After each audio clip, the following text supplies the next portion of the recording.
los libros de crónicas, nombre y lugar en la Biblia.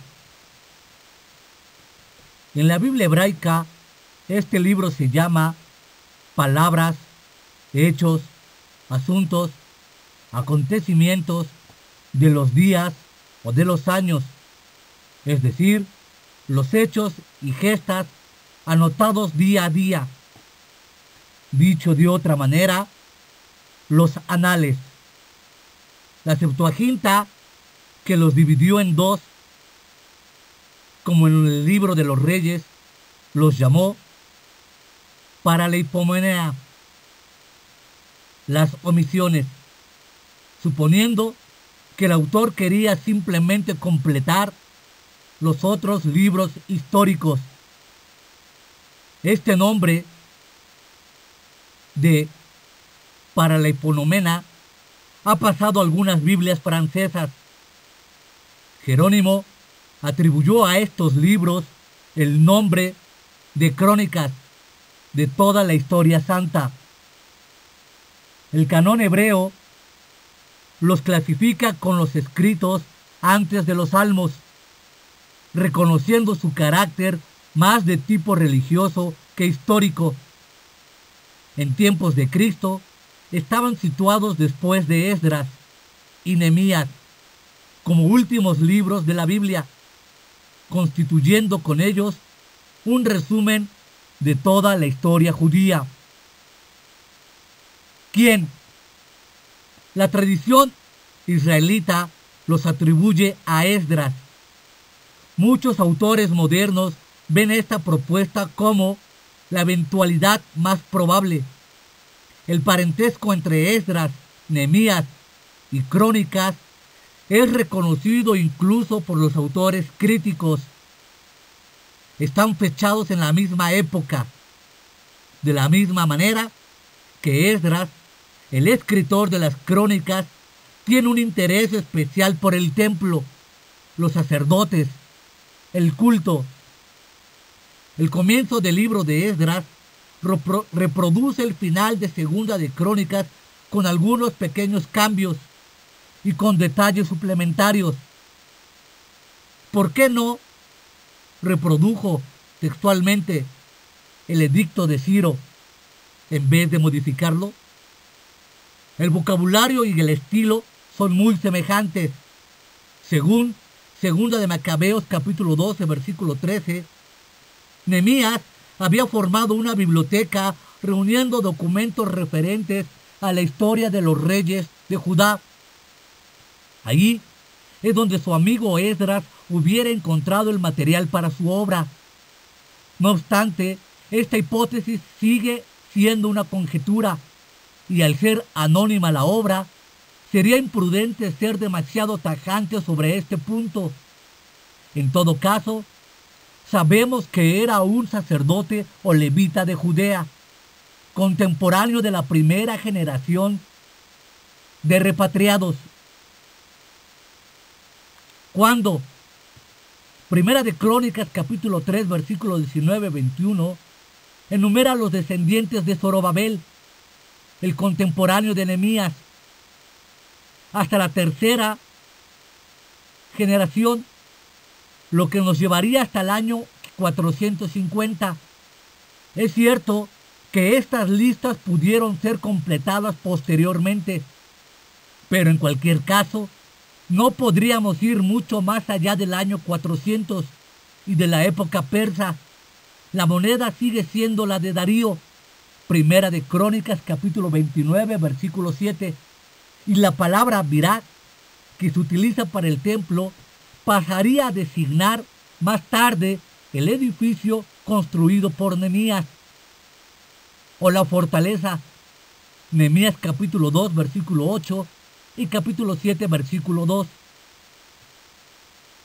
donde el centro de la acción es generalmente Judea y sobre todo Jerusalén. Las otras tribus, mencionadas parcialmente en las genealogías, no entran en el campo de visión del escritor de las Crónicas. ¿Qué? El autor abarca toda la historia de Israel, desde Adán hasta el edicto de Ciro, autorizando la reconstrucción del templo. Su libro es una especie de edición del Antiguo Testamento en miniatura, con una óptica particular. Antes de David, la historia se resume a una lista de nombres y algunos detalles en cuanto a Saúl. En la historia de David y Salomón, los aspectos políticos, militares e incluso familiares no le interesan. Su relato se centra sobre la organización del culto y la construcción del templo. Después del cisma, únicamente Judá ocupa el escenario. Los reyes que se nos presentan con más detalle son los que han contribuido a la unificación del culto, como Asa, Segunda de Crónicas capítulo 14, Josafat capítulo 17 y 20, Ezequías capítulo 9 y 32, y sobre todo Josías con la gran reforma capítulo 34 y 35. Incluso los profetas solo se mencionan en la medida en que han favorecido un culto conforme a las exigencias de Dios en el templo de Jerusalén. Desde esta perspectiva, podemos ver que las omisiones son numerosas y significativas.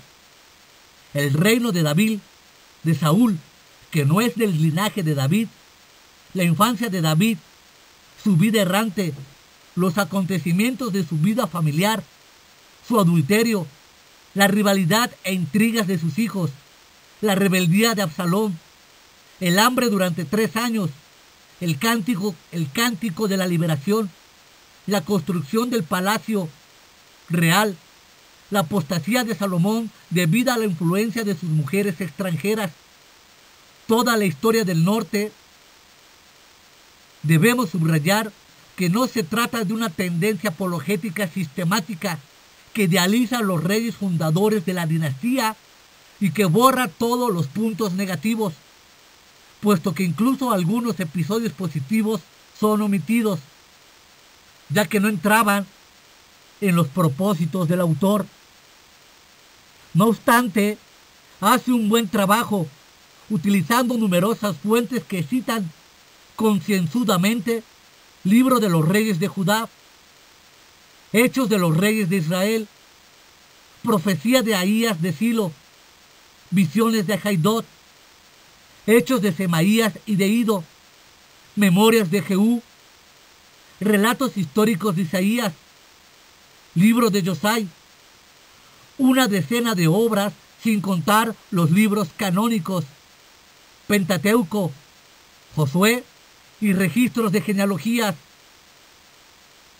Aproximadamente la mitad del libro fue cogido de los libros de Samuel y de los Reyes, pero también podemos encontrar fragmentos tomados de Jueces, Salmos, Ruth, Isaías, Jeremías, Lamentaciones y Zacarías.